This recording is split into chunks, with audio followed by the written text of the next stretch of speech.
Hi guys! Good evening! I'm Lara. Welcome to my vlog! Share ko lang guys ang aking experience, requirement at result ng aming medical ng dalawa kong K2 noong December 6, 2023, Wednesday at 10 a.m. So una, ang requirements. Sa requirements guys, may dala po kaming 4 pieces, 2x2 US visa pictures, and passport. Meron din po akong 2 photocopies of passport bio page. Meron din po akong dalang vaccination card with 2 photocopies po siya, back to back po. Dapat kasi meron siyang sulat sa likod. Meron din po akong dalang DS-160. Photocopy lang siya guys, o i-print nyo lang po.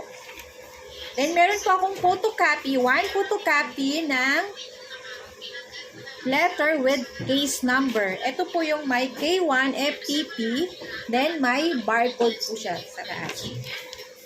Dala ko rin po ang screenshot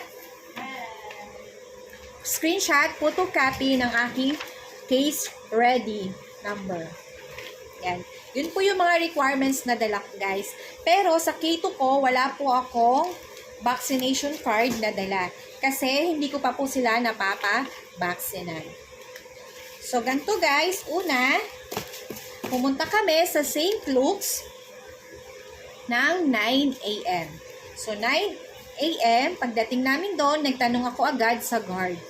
Ang sabi ko sa guard kung pwede na kaming pumasok. Ang sabi sa akin, hindi pa kasi wala pang 10 o'clock. Pero, kung meron po kayong K2, 5 years old pababa, magiging priority po kayo. Kung may dala, kasama po kayong mga bata, mas priority po nila ang bata at senior. Yun. Pinapapasok po nila una. So, una, pangalawang guard, i-check ni guard yung confirmation, appointment nyo at yung passport nyo po. Titingnan niya po. Tapos, siya po ang maglalagay ng number. Yung number, tsaka may maliit na number, tapos yung may stab na, may kulay po siya eh. Sa amin po ay color green. Tapos, may number po siya doon. Tapos, may nakalagay po siya ng US priority. Yun po yung nilagay nung pangalawang guard. Then, nakalagay din po doon sa, ano na yun, next step is photo room. So, pupunta na kami sa photo room. Yan. Doon po sa photo room, pipicturean po kayo. Habang pinipicturean po kayo, tatanungin po kayo kung anong pangalan nyo, birthday nyo, at kung ilang taon na po kayo. So, after po ng photo room, lalabas kayo. May makikita po kayo doon na dalawang guy. Sila po yung mag-aayos ng mga requirements nyo. Sila po yung magpa-file. I-clip po nila, ayusin po nila, bago po kayo pumunta sa reception area. Doon sa reception area po, meron po tayong 3 area na pang US, New Zealand, Canada, Australia. Yung sa likod po yung sila banda. Ang US po ang pinakamarami, kaya dito po yung malapit po siya sa reception area. Tapos naka-cubicle po sila from A to M po ata, M o L. Ayun, ganun po siya kadami. Pero hati po siya. Hati. Yung sa left side po kasi is releasing area na po siya. Pero the rest po is yung area po para sa information. Interview for your personal information and biometric nyo na po doon. Doon po, interviewin kayo, pangalan nyo, at nung fiancé nyo po. Sa fiancé po ang tinanong sa akin, pangalan ni fiancé, telephone number ni fiancé, address ni fiancé, at zip code ni fiancé. Ayun po yung mga tinanong lang sa akin, 4. Then, tinanong din po ako kung meron po akong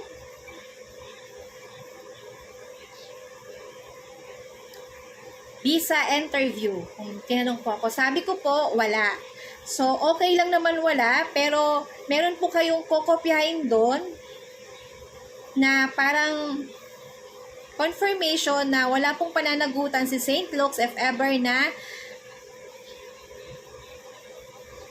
expired po ang inyong medical. Yun po. Then after po nun, kung hindi pa po kayo nakakapagbayad, pupunta po kayo sa 5th floor. Doon po kayo magbabayad ng inyong medical. Sa mga nakapagbayad po sa bangko, diretso na po rin po sa 5th floor para sa kanilang paitasay. Pero sa case ko po, hindi po ako nagbayad sa bangko, sa SLEX na po ako nagbayad. Wala namang pong pila, so okay lang. Madali lang po. Pagdating ko doon, ako na agad yung nakasalang. So sa pagbabayad po, meron po tayong dalawang option lang. Una, cash. Pangalawa, credit card.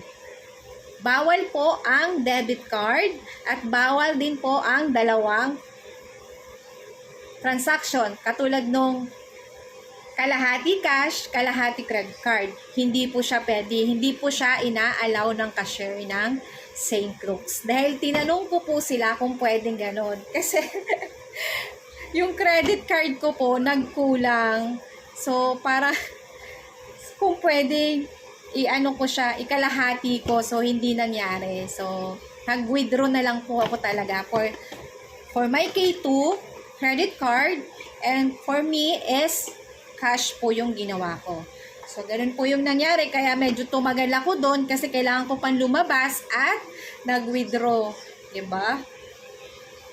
And then, after po ng pagbabayad nyo, sasabihin na po ng cashier na kung saan po kayo pupunta. So, tinuro niya po kami sa vital sign. So, vital sign po, ang ginawa po doon, height, weight, blood pressure, and heartbeat. So, ako at ng dalawa kong K2, yun po yung kinuha sa amin. Doon sa 5th floor. Sa 5th floor po, after po ng vital sign, nagpunta po kami sa mata. Chinek naman po yung mata namin. Ayan. Chinek po. Left and right. May papabasa po sa inyo. Dark room siya. Ipapabasa po. Yun lang po yung nakikita nyo doon. Left and right po yung i-check kung nababasa nyo po siya. Or Next po ay, sa akin po ay blood. Nagpakuha po ako ng blood sa 4th floor. Then, yung K2 ko naman po, after nila mag-check up, pumunta na po sila sa PE para sa kanilang physical examination. So, ako po, nag-vlog muna ako, sila nag-PE. Iniwan ko po sila doon habang inaantay ang kanilang pangalan, tawagin. Tinatawag po yung pangalan, so parang hindi naman po kayo mahihirapan doon. Medyo natatagalan lang po talaga sa waiting kasi madami po talaga. Lalo na po yung sa time namin, medyo dumami siya. Kaya medyo natapos na po kami hapon na. Hapon na ako natapos. 3:00 na kami natapos. Yun. Nakalabas na kami ng SLEX is 5 p.m. na po. Then ako, after ko mag-vlog, nagpa-x-ray na po ako. Nagpa-x-ray na ako. Ang K2 ko po, hindi siya pala kukunan muna ng blood hanggat hindi po daw po sila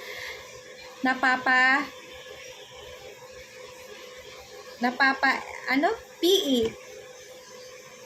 Physical examination. Yun po ang sabi sa akin ng doktor. Hindi ko sila pwedeng isabay hanggat hindi daw po sila pwedeng kukunan ng blood hanggat di pa sila na physical examination for the EGRA test. So, nauna po ako magpa-blood, then next, nagpa-x-ray na po ako.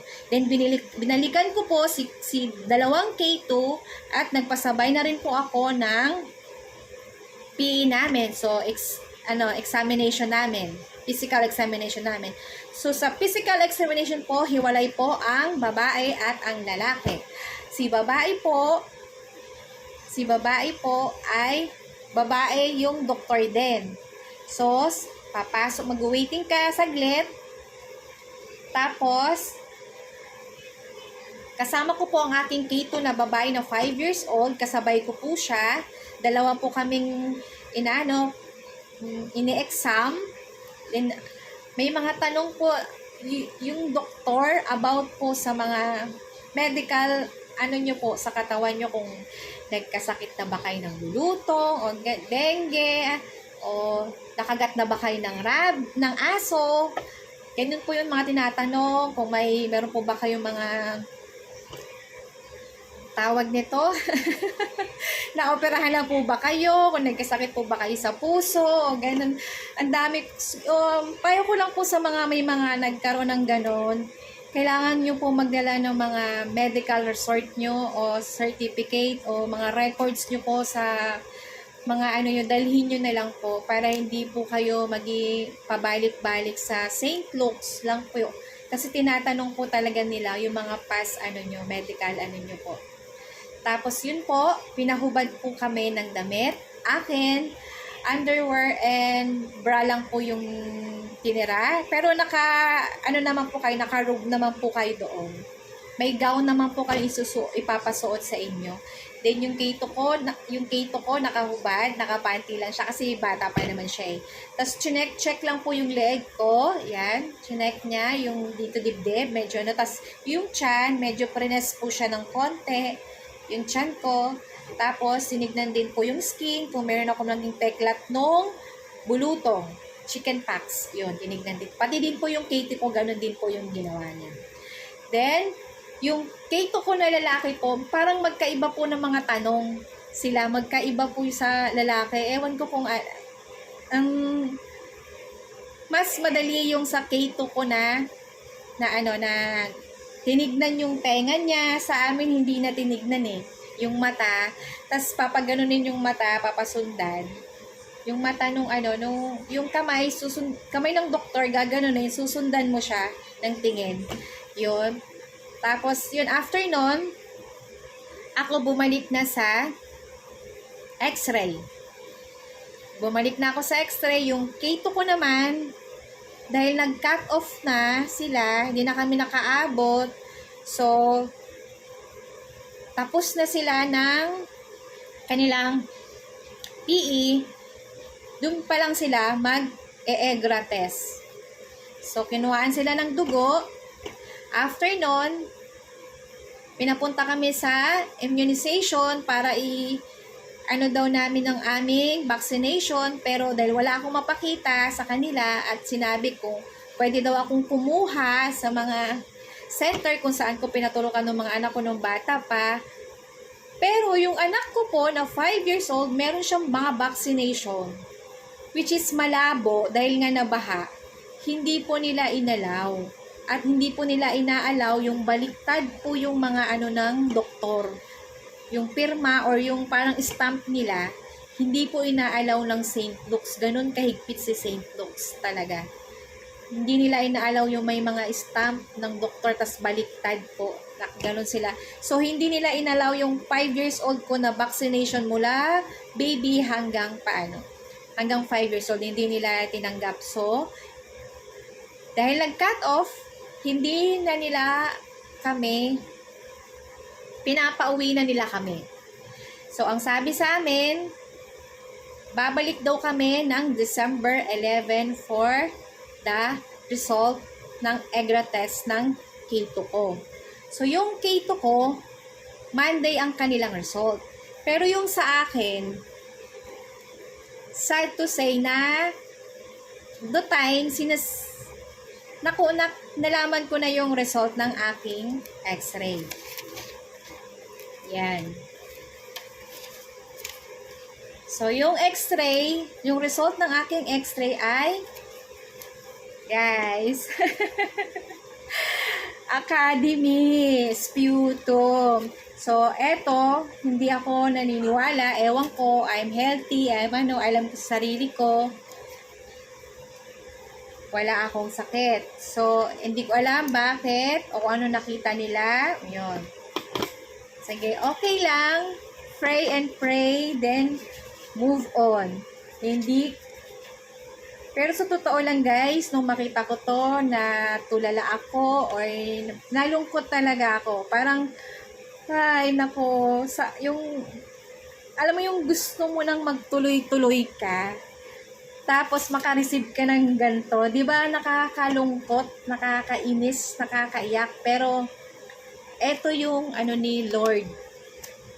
Ito yung ano ni Lord sa atin kung bakit nakakatanggap tayo ng ito, kaya positive lang, guys. Laban lang, kaya natin 'yan, 'di ba? Yan. So, ito guys, update ko rin po kayo sa result ng aking K2 sa kanilang EGRA test po sa Monday. Thank you guys. Bye.